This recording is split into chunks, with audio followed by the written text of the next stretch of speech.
भैया जो supreme court का आज एक जो निर्णय आया है, जो प्लेसेस ऑफ वर्शिप एक्ट की सुनवाई जो करी जा रही थी आज दिन में, जो पिटिशन पेंडिंग थी उस बाबत, उसको हम ऑर्डर का वेलकम करते हैं। बहुत ही संतोषजनक निर्णय है, मैं समझता हूँ। और ये देश में पिछले 15-20 दिनों से जो मामला बहुत बर्निंग इशू बने हुए थे, धार्मिक, एक कह सकते हैं धार्मिक कट्टरता को बढ़ावा दिया जा रहा था और एक दूसरे की आस्था के साथ खिलवाड़ किया जा रहा था और देश के सामाजिक और धार्मिक ताने बाने को तोड़ने का प्रयास किया था, उस पर एक तरह से इस आदेश से विराम लगेगा।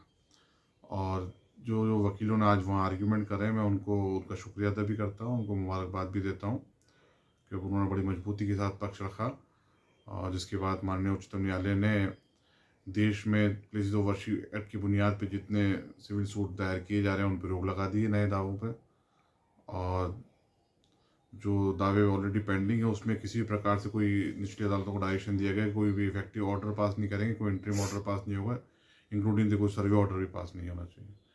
तो ये एक बहुत पॉजिटिव शुरुआत है। इसमें देशवासियों के, मैं समझता हूँ उसको बहुत पॉजिटिव लेना चाहिए, क्योंकि एक देश में नए अमन की शुरुआत कहूँगा मैं इसको।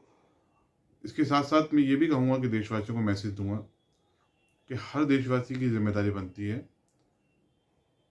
भारत का नागरिक होने के नाते कि वो कैसी भी परिस्थिति हो, कैसे भी हालात हो, ये हम सब की जिम्मेदारी है कि अपने शहर का, अपने राज्य का, अपने देश का धार्मिक सद्भावना को हम बिगड़ने नहीं दें।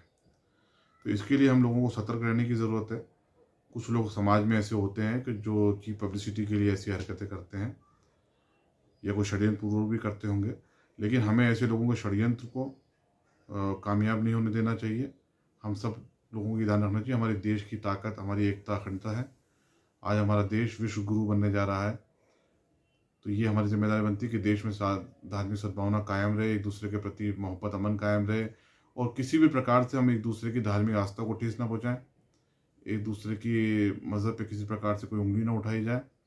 और जहाँ तक गरीब नवाज की बारगाह का सवाल है, तो जब से ये इशू अराइज हुआ है तो हमारा अकीदा यही था कि अब तक तो मस्जिदों पे उंगली उठाई जा रही थी, ये पहली बार ऐसा हुआ कि अल्लाह के वली की बारगाह पे उंगली उठाई गई है और उनके बारे में इस तरह की नाजेबा बातों को अंजाम दिया गया है। तो हमारा अकीदा था कि कुछ ना कुछ मसला पूरे देश का ये हल होगा।